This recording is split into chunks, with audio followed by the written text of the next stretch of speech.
Hello and welcome to today's show. Today I'm talking to Isabelle. She's the owner and founder of Monaco Sophrology, and we're talking about her own journey to sophrology, but also how we understand sophrology as a method from a global perspective, remembering that this has been around since the 1950s. We also talk about the empowering nature of sophrology and the challenges and benefits of having a daily practice. We talk a lot about the role of emotions in our lives and why processing emotions is so important. It is a path to healing. And without that necessary processing, we're just creating a situation that affects our health very, very deeply. We also talk about the holistic approach of sophrology and also the importance of really going inside rather than looking for an external solution. I hope that you enjoy the show. If so, as always, please leave a 5-star review. And to contact Isabelle and I to be accompanied in your own sophrology journey, I will link her website and, of course, mine down below. Enjoy the episode, and please do consider how important it might be for you to take your own journey to the inside, looking for your inner resources and exploring the rich simplicity of being yourself. Today, I'm talking to Isabelle, owner and founder of Monaco Sophrology. Isabelle, welcome to the show. Thank you. Thank you, Lindsay. Thank you for welcoming me here. When we get to connect with other sophrologists, Isabelle, we see where the power of sophrology really lies. And thank you so much for taking the time today to talk to me. You and I are not too far away geographically, and I'm going to ask you a little bit about both sophrology and your own journey, if that's okay with you. Sure. Isabelle, can I start by asking a little bit about you and your business and how you came to be the owner and founder of Monaco Sophrology? So Monaco Sophrology is the name I have on my website. And the name of my activity is Sophrologie et Développement Serein. Yeah. So I started 2 years ago with this company. And I started my journey with sophrology in 2018. Studied sophrology in Nice, in a Caicedoan sophrology school, Sophronicia. And then I went to Spain and did the 2 years master with Natalia Caicedo. And it took me 4 years to do this training. And it just changed my life totally. The way I felt within myself, the way I felt towards people, it really changed my perspectives in life. So I never ever thought something like that existed, that it was even possible. And I did it for myself at the origin.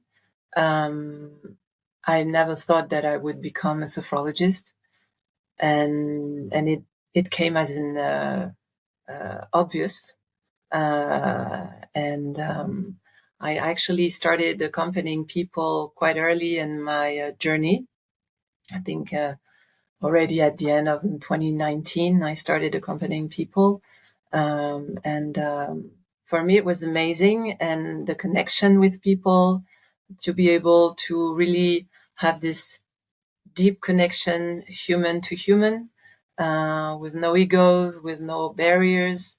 And for me, it was so nourishing, and it is so nourishing now.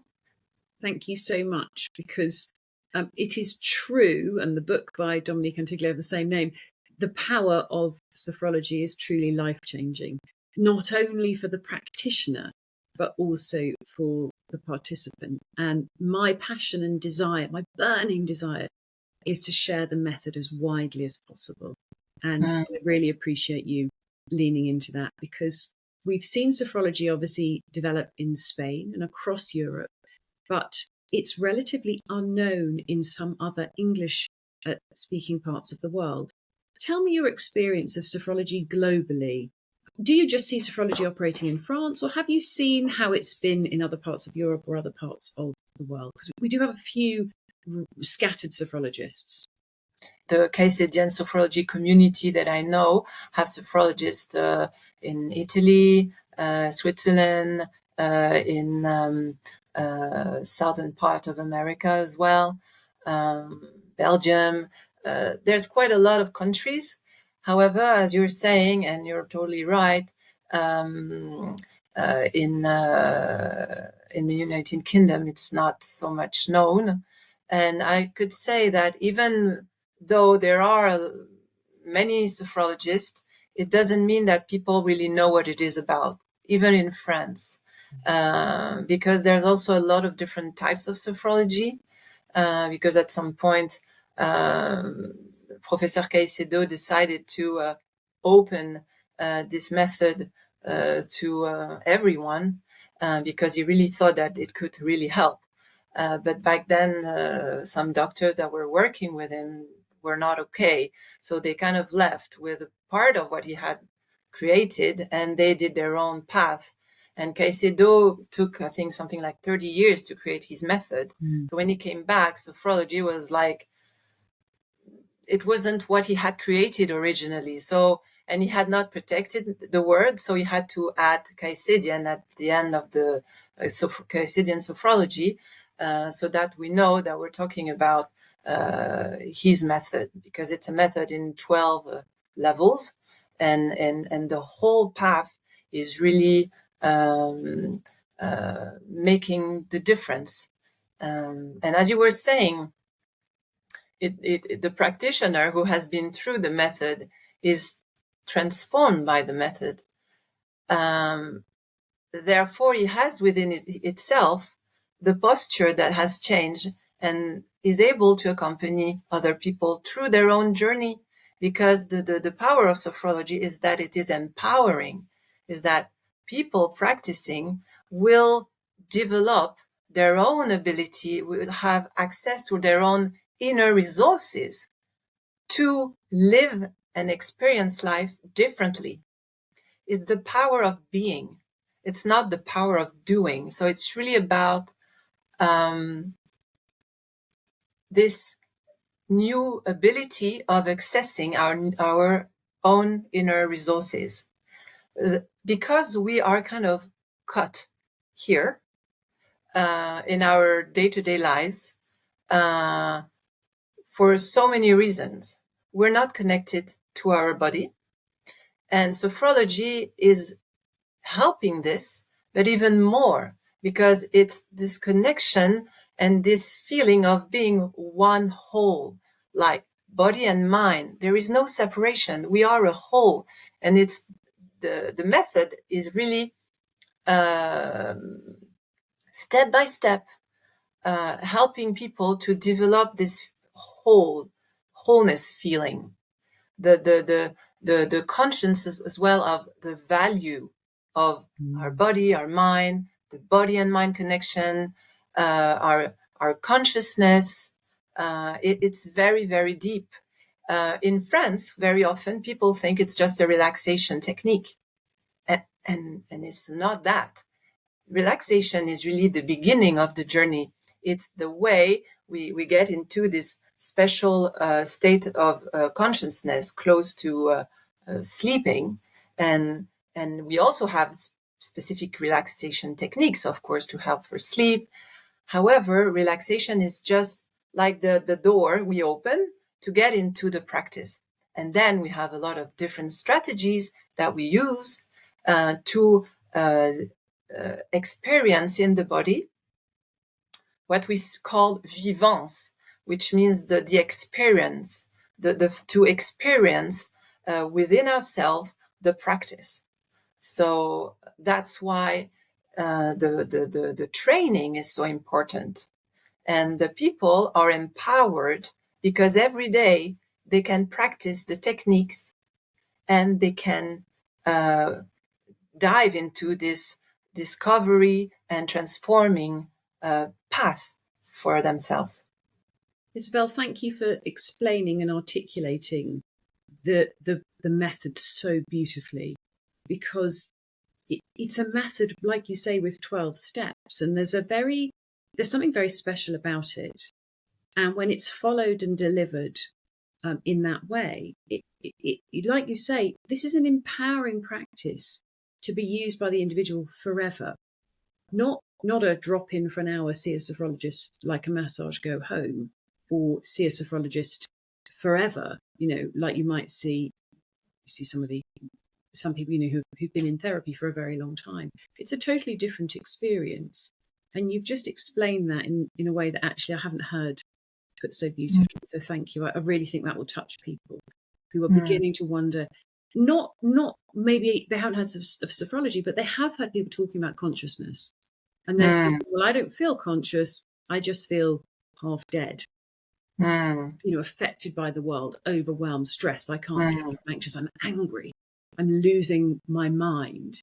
My body's doing weird things. Can you help me? And of course, consciousness is a big part. Yeah, totally. Isabelle, how do people come into work with you? What do they sort of appear with as a challenge?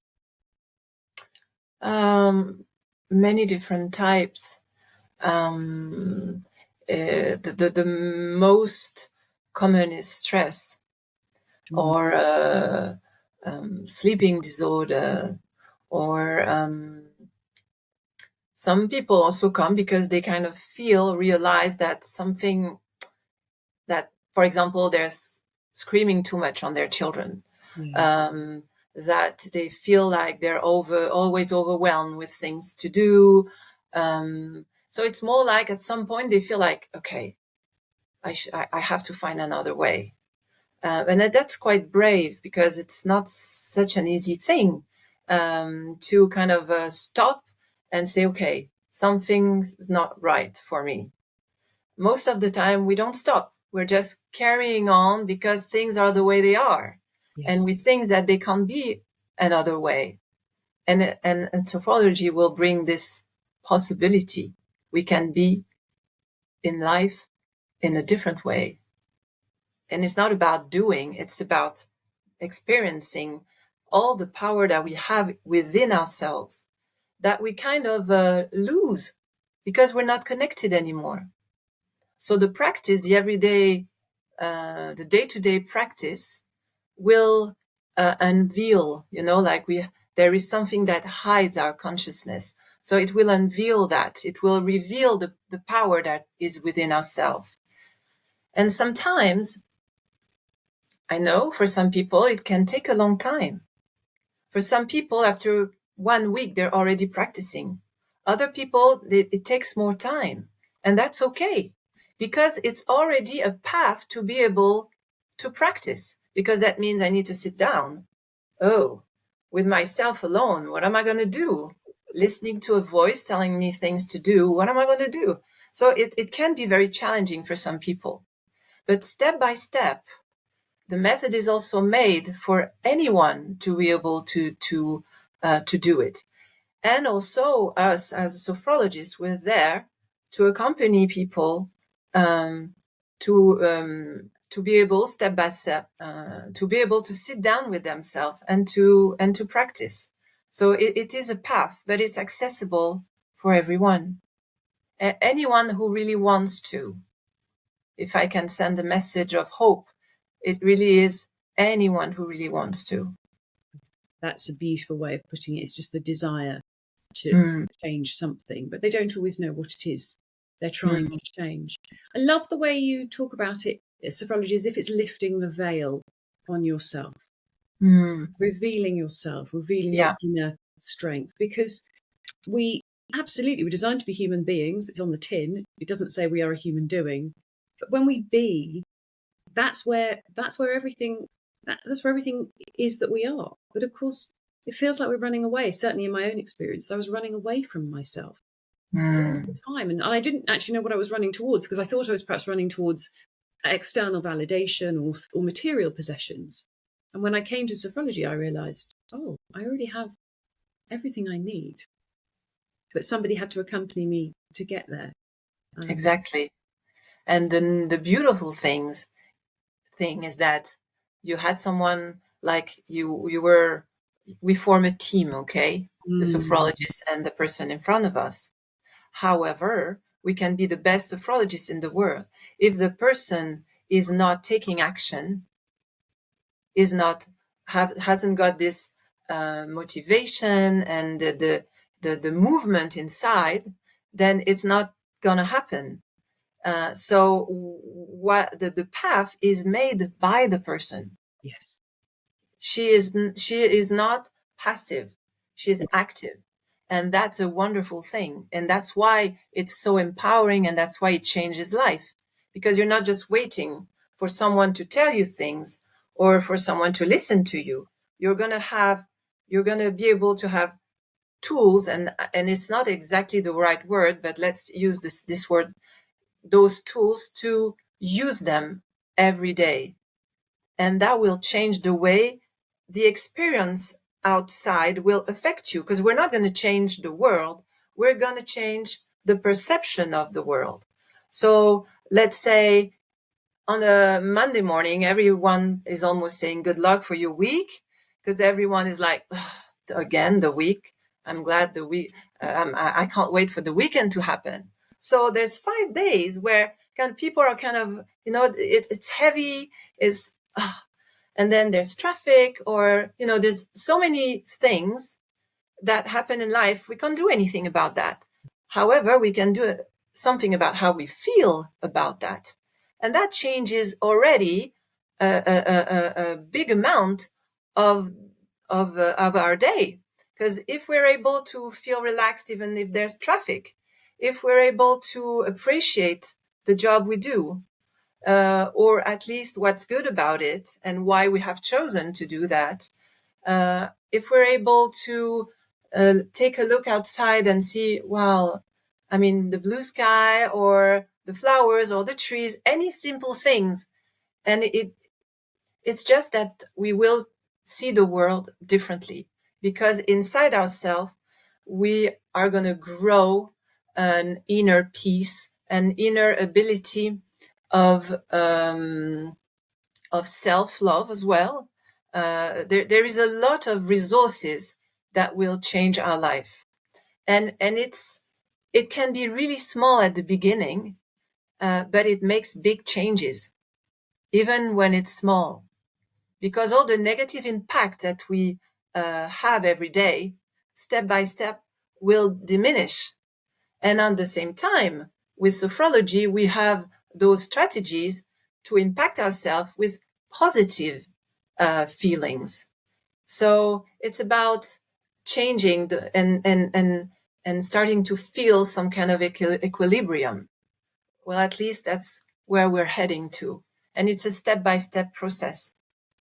There is nothing to lose. No, there is, and there's so much to gain. Exactly. The conversation about balance is so important, because I think we don't realize sometimes how far we've gone into the sort of the negative, the victim.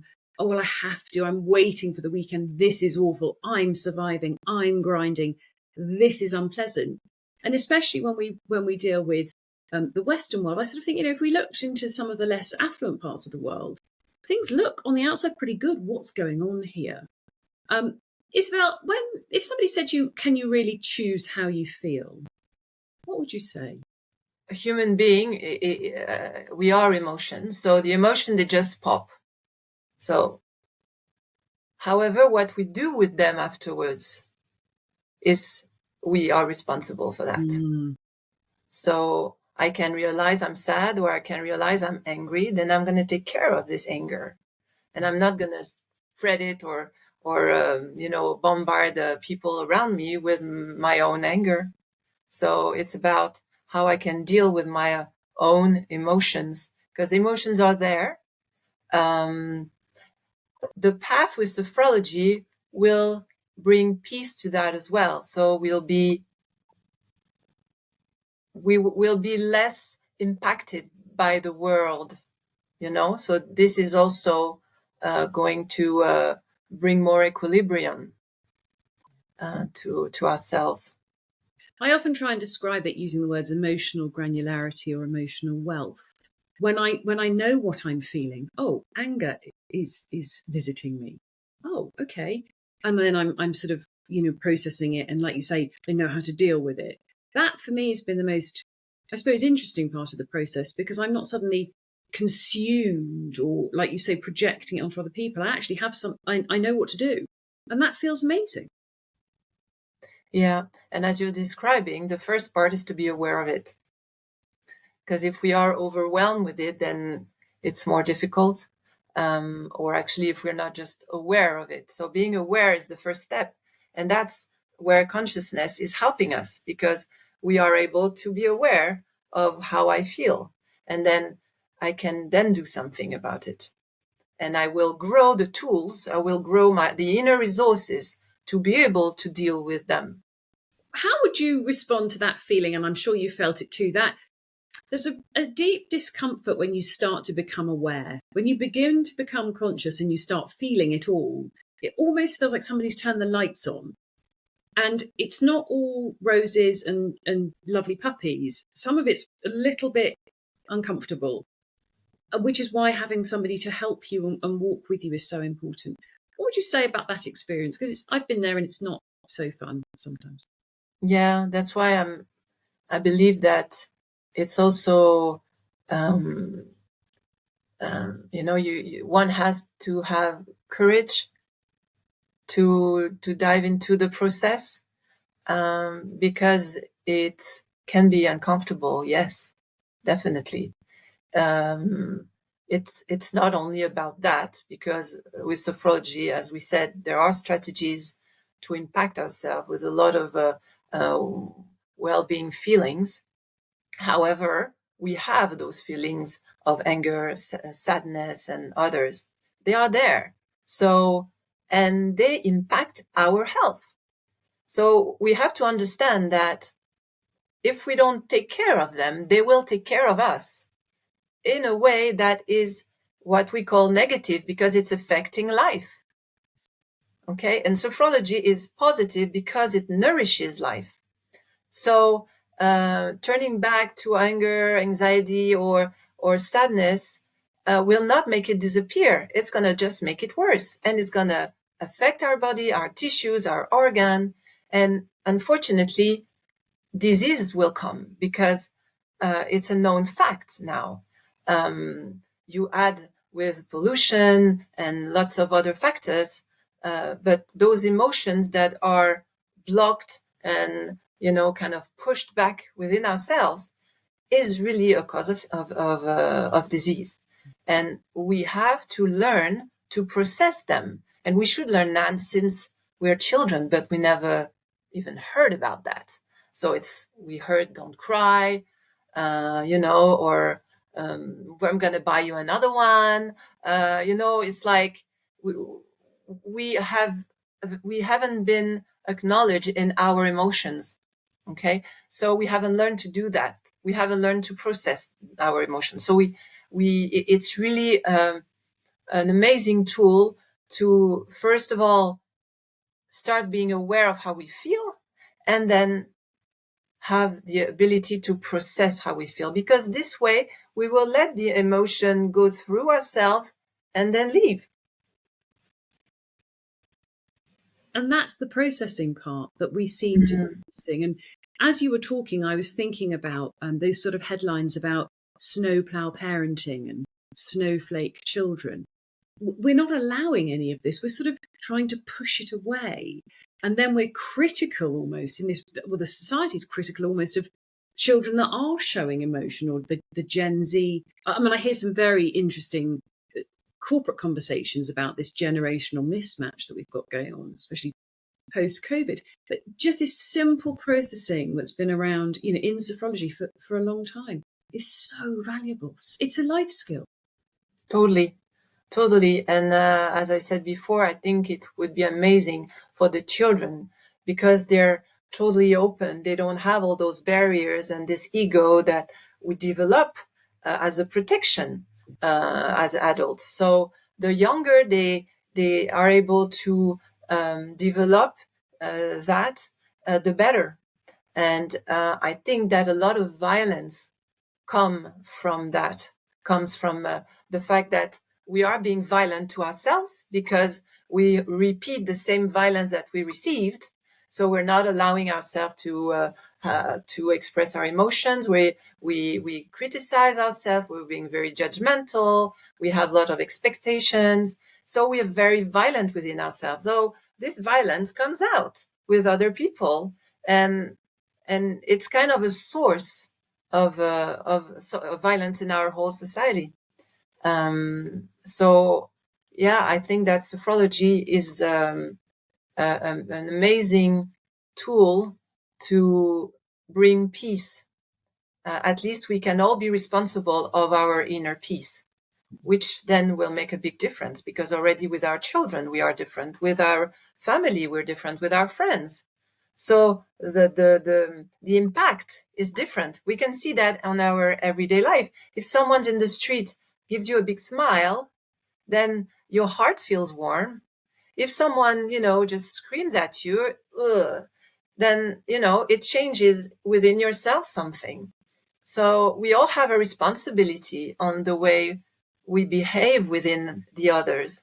But the first responsibility is towards ourselves. So we have to take care of ourselves first in order to be able to take care of the others. And that's good for children. That's good when we have, people in need around us, like with sickness or disabilities. We need to take care of ourselves. And that means taking deep care of ourselves. It always amazes me when I have deep conversations with people about how they actually talk to themselves and what they really think about themselves. Like you say, violent towards yourself. Some of the conversations I've had, and people have been very, very honest. Actually, when we put the light on that, it's really not.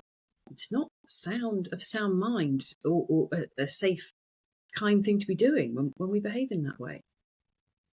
There is a lot of suffering behind an unknown. And that's why when we unveil, when we can see it, then we can address it. Yeah. And then it's not always kind of the glass is full and the little drops make it, so it's really our responsibility to really take care of ourselves with love.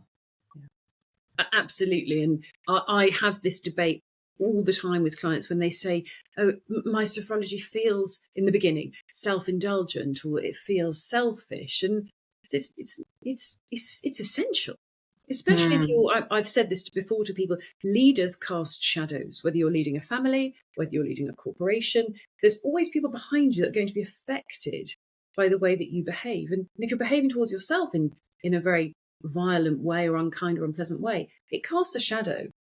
And we can really help to alleviate that when we have that sophrology experience that you and I have obviously had. Totally. Can I ask you then, a lot of very successful people that I come to talk to sometimes are very skeptical about incorporating practices like sophrology. What do you say, or how would you encourage people to take an investment of time into experiencing this method? Yeah, in fact, the most common thing is we don't have time. We don't have time. So I would be interested to know how much time they spend on their phone. When you are aware of the time spent, then you can think, okay, maybe I can take 15 minutes every day. 15 minutes every day. It's really not a lot. It's really not a lot. The thing is that most of the people will think, well, what am I going to do in 15 minutes? How can this change my life? So the best thing is to say, just try it for a month or two, and then you can decide for yourself. Also, what I've been able to notice is, like, for people in big companies or people with, high level of responsibilities, and the fact that they were starting their journey with sophrology made us gain time. They had more energy, they were more efficient, they had a better connection with the people they were working with. It was highly beneficial. So instead of wasting our energy with stress and all these, you know, problems with people that we might have we might be the origin of the problem, because we have so much stress, so much tension within ourselves, so many expectations. And it has an impact directly, as you were saying. So sophrology will make you gain time, and you're going to be more productive, more efficient. And this is not only in your work, because it will have a positive impact in your family, in your private life, and most importantly, with your own health, because this is what it's all about. You know, at the end of the day, when you can have any kind of job or any ranking, you go to the doctor, and if it tells you you have a disease, what will come first? Your company or yourself? So it's yourself that counts the most. Because if you're sick, then you can't go to work anymore. You can't take care of your family. So our priority number one is ourselves. And taking care of ourselves, we know that going to the gym is important, or going to the gym or exercising, eating healthy, sleeping well. Okay, those things we know. Okay. Even though we know them, sometimes or quite often, we don't consider them. But let's say we consider them. How about taking a deep care of ourselves? Because this is the part that's missing. We need the sleep, we need the healthy food, we need the exercises, but we also need to take deep care of ourselves, because this is, otherwise we forget a whole dimension of our being. You know, we forget this whole dimension, and we end up having, you know, real health issues that we could have avoided if we had decided to take those 15 minutes every day. So it's a huge, and it has a huge impact. However, it's not so easy, because you need to, that the person that makes that decision has to realize that she wants to change something in her life, that maybe something's not right, that maybe she's not heading in the right direction. And that's not an easy decision to make. No, and I think people lead with, I must change something in my life: location, job, car, marriage. I must change these things. And you're missing out on the part of what's going on inside. I'll change Exactly. these on the outside. No, we have to change the things on the inside. Exactly. I It's really do. exactly that. I feel so strongly about this, and I know you do as well. And I think if people paid as much time and attention to their energy and emotions as they did to their finances, the world would be a very different place. But, you know, the currency of your emotions and the currency of your energy is so important. And like you say, money can't buy health. And I've got people now who are beginning to talk about longevity practices. They're going in hyperbaric oxygen chambers. They're having these, you know, these infusions. I don't know if you've got clients as well. They use these sort of special drip things, and they're looking for things that protect them, I think, really against aging. They're worried about dementia. They might have a parent that's aging. They're very, very nervous, frightened, worried. They're going to these scanning things that you can get all over the world and finding out what might be wrong with them. But the reality is that the ability to prepare ourselves better for aging is coming from within. Mm-hmm. What do you see? What would you say to somebody who says, you know, I've got this sort of worry about aging or health long term? Yeah, as you were saying, it's all about our inner health. Like, you were mentioning that people would try and find solution outside and make changing outside. And they will realize after a change and a change and a change that in fact, the problem is still the same. So it has to come from within. And it's an amazing way of, you know, better aging is to take this deep care of ourselves.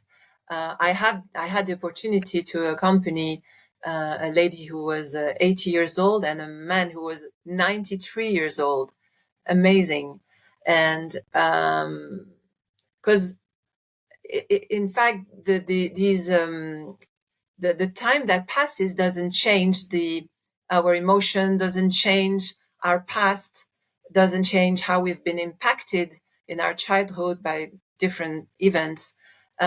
So at some point, it's whether we will really take this decision of taking this deep care of ourselves, and then it does impact our biology, sophrology. Caicedo mentions our cells, our molecules. So we know that when we have anger, our head becomes red, or that we are scared, we have manifestations in our body. So it's linked. So when we train in having those positive feelings, and when we train about feeling life within ourselves, then our health will be directly impacted. So this is a very important, major aspect of sophrology. And there's more and more studies that are coming out to show the positive impacts of sophrology on people. The evidence is mounting, Isabelle, about the fact that when we do conduct this sort of consciousness work, that our bodies respond at a cellular level. And you know, in France, that sophrology is prescribed as part of treatments for chronic conditions, as part of recovery for certain cancers. It's known, yet people still come to me and say, "Is there a tablet for this? What supplement do you think I should take? What could I do on the outside?" And we're tricking ourselves. Were you mentioning tablets? In my experience, I have been happy to see people being able to cut half their treatment because sophrology has been helping them so much. So we always work in partnership when it's with doctors. And so in this partnership, the doctor agrees that the person can cut her treatment step by step because sophrology is helping so much. So this is amazing, and this is a big hope. And in some case, sophrology can prevent from taking medicines as well. So because that would be the first step, to try sophrology and see on a certain time, does it have a positive impact on me? And quite often it also enables people not to take these tablets. So it is very powerful. It's incredible. And this conversation there's so much more to this that we could talk about in terms of health, how sophrology works, some of the experiences that you and I have had personally, and also in our practices. But for today, Isabelle, I'm going to leave it there. And I just wanted to reflect on the word you use, which I love, accompanying you on the journey. And I would just love to know if anybody listening would like to be accompanied by you on their sophrology journey, where can they best find you and connect with you? Well, monacosophrology.com. Sophrology, IE at the end, because it's the French way of writing it. And I believe otherwise with my name, Isabelle Hughes Monaco, they will have all my details online. Fantastic. And I will, of course, link in the show notes below. But for today, Isabelle, I can't tell you how grateful I am that we get to share the message of sophrology and the life-changing power, hopefully more widely, for people to come into this experience and just have a taste of some of the things that you and I have experienced as well. Yes, thank you so much for this energy and passion you have and that you share, and for inviting me today. Thank you so much.